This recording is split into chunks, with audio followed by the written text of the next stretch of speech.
She, with her great height and bulk, towering a head above her companion, whilst he, with a full-sized torso and short legs, a large hat crammed down upon his forehead, and no neck to speak of, so that the brim appeared to rest upon his shoulders, was a ludicrous figure, as he walked beside his wife, bending under the weight of her support. But yet she was actually proud of him. Notwithstanding his ill-shaped figure, the Baroness possessed one of those mild German faces, with pale watery blue eyes, a long nose, and hair and a beard of a reddish-golden colour, which entitled him, in the estimation of some people, to be called a handsome man, and the Baroness was never tired of informing the public that his head and face had once been drawn for that of some celebrated saint. Her own appearance was really comical, for though she had plenty of means, her want of taste or indifference to dress made everyone stare at her as she passed. On the present occasion she wore a silk gown which had cost 17 shillings a yard, with a costly velvet cloak, a bonnet which might have been rescued from the dustbin, and cotton gloves with all her fingers out. She shook her thick walking-stick in Miss Layton's face as she passed her by, and called out loud enough for everyone to hear, "And when is the handsome captain coming to join you, Miss Layton, eh? Take care he ain't running after some other gal." When pensive, I thought on my L-O-V-E. Ha, ha, ha, ha. Eleanor flushed a delicate pink, but did not turn her head, nor take any notice of her tormentor. She detested the Baroness with a perfectly bitter hatred, and her proud, cold nature revolted from her coarseness and familiarity. "Tied to your brat again!" cried the Baroness, as she passed Margaret Pullen, who was moving the perambulator gently to and fro by the handle, so as to keep her infant asleep. "Why didn't you put it in the tub as soon as it was born? It would have saved you a heap of trouble. I often wish I had done the same with that devil Bobby. Here, where are you, Bobby?" "I'm close behind you, mamma," replied the simple-looking youth. "Well, don't you get running away from your father and me and winking at the gals. There's time enough for that, ain't there, Gustave?" she concluded, addressing the Baron. "Come along, Robert, and mind what your mother tells you," said the Herr Baron with his guttural German accent, as the extraordinary trio pursued their way down the Dag, the Baroness making audible remarks on everybody she met as they went. Margaret Pullen sat where they had left her, moving about the perambulator, whilst her eyes, like Eleanor's, were fixed upon the tranquil water. The August sun had now quite disappeared, and the indescribably faint and unpleasant odour, which is associated with the dunes of haste, had begun to make itself apparent. A still languor had crept over everything, and there were indications of a thunderstorm in the air.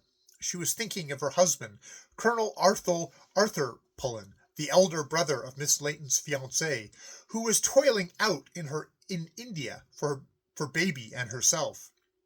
It had been a terrible blow to Margaret to let him go out alone after only 1 year of happy wedded life, but the expected advent of her little daughter at the time had prohibited her undertaking so long a journey, and she had been compelled to remain behind.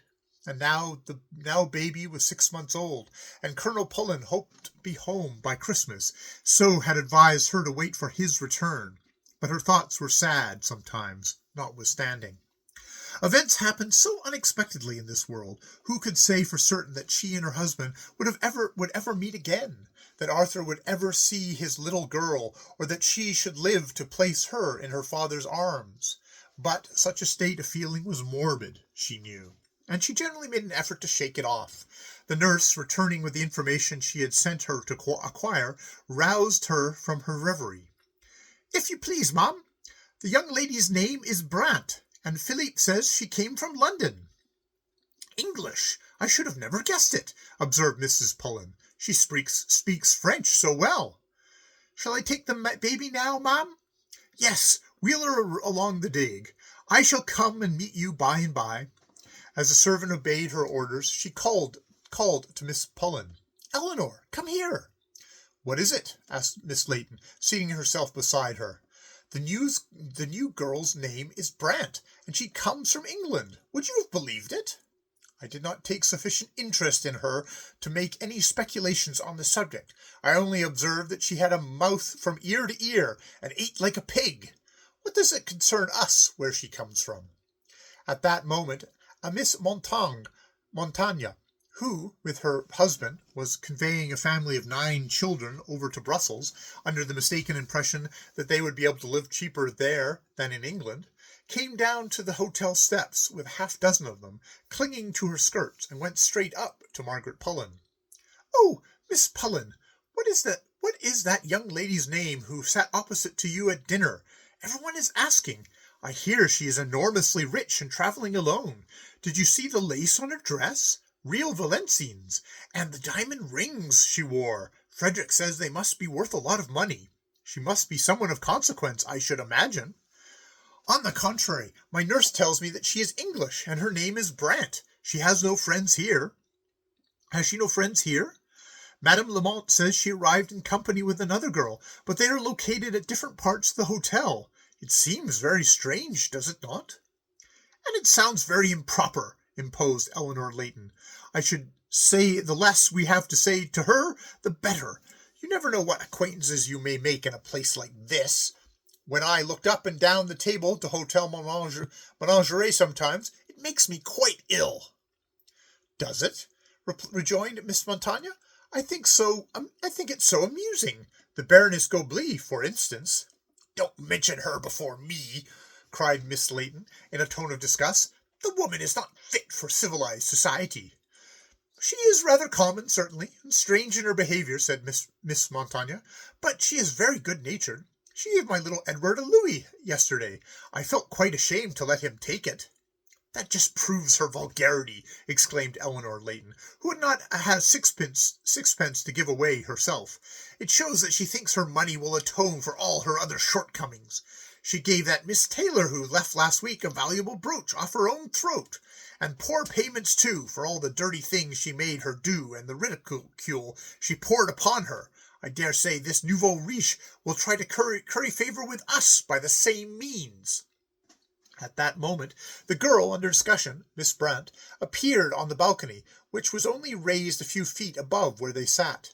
She wore the same dress she had at dinner, with the addition of a little fleecy shawl about her shoulders. She stood smiling and looking at the ladies, who had naturally dropped all discussion about her, for a few moments, and then she ventured to descend the steps between the rampant gilded lions, and almost timidly, as it seemed, took up a position near them.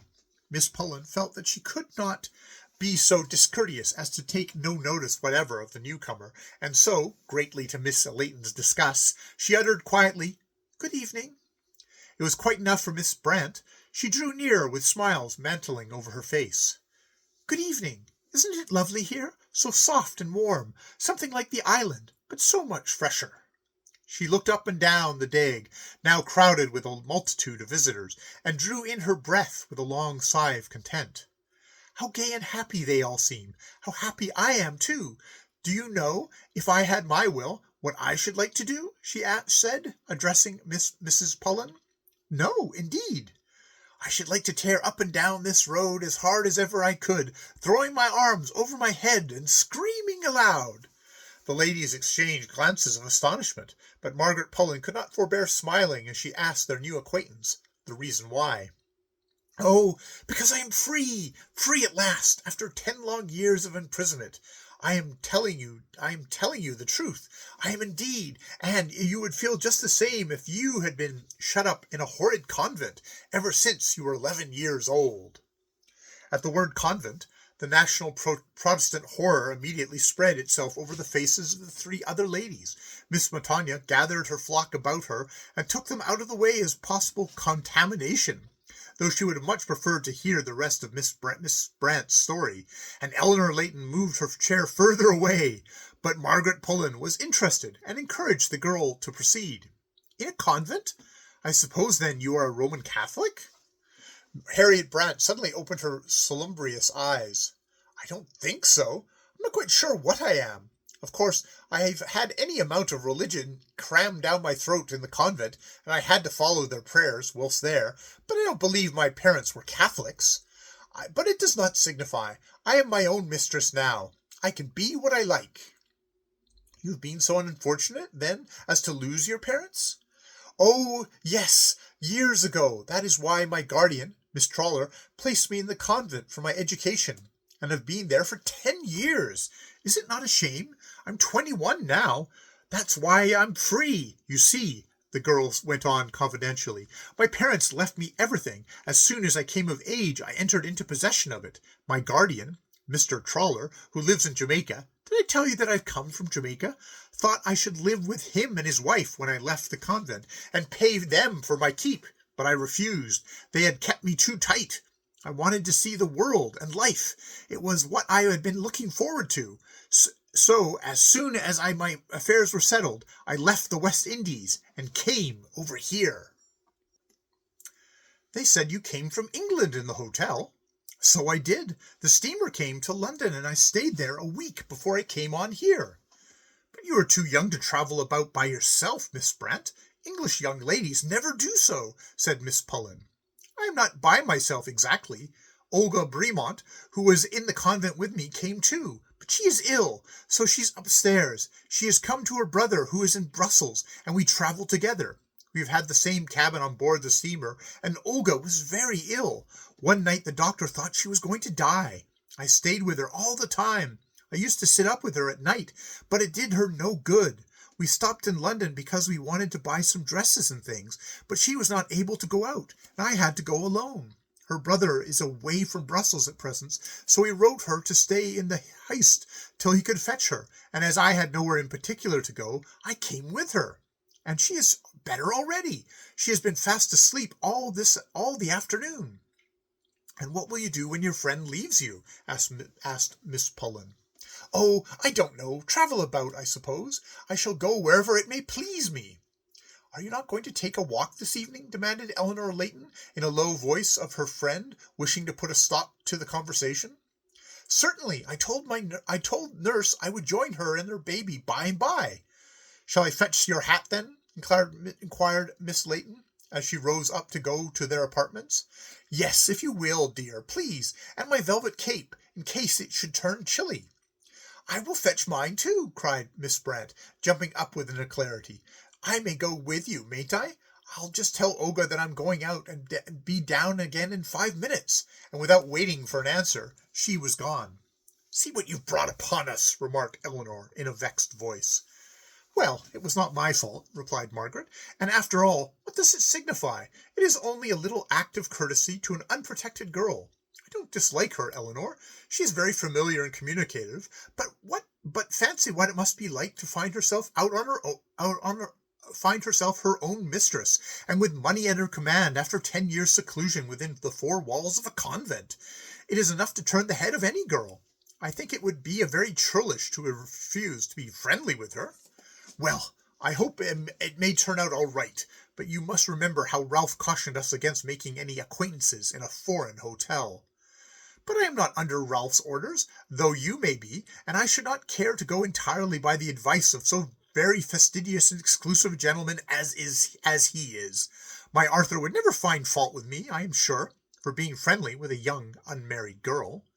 Anyways, Margaret, let me entreat you not to discuss my private affairs with this new protégée of yours. I don't want to see her saucer eyes goggling over the news of my engagement to your brother-in-law." "Certainly I will not, since you ask it. But you hardly expect to keep it a secret when Ralph comes down here, do you?" "Why not? Why needs anyone know more than he is your husband's brother?" "I expect they know a good deal more now," said Margaret, laughing.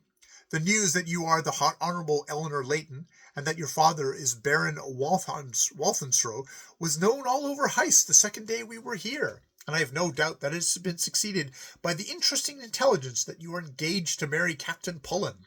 You cannot keep servants' tongues from wagging, you know." "I suppose not," replied Eleanor, with a moue of contempt. "However, they will learn no more through me or Ralph.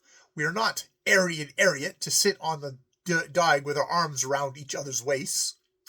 "Still, there are signs and symptoms," said Margaret, laughing. "There will be none with us," rejoined Miss Layton, indignantly, as Harriet Brant with a black lace hat on, trimmed with yellow roses, and a little fuchsia tied carelessly across her bosom, ran lightly down the steps to join them. End of chapter 1.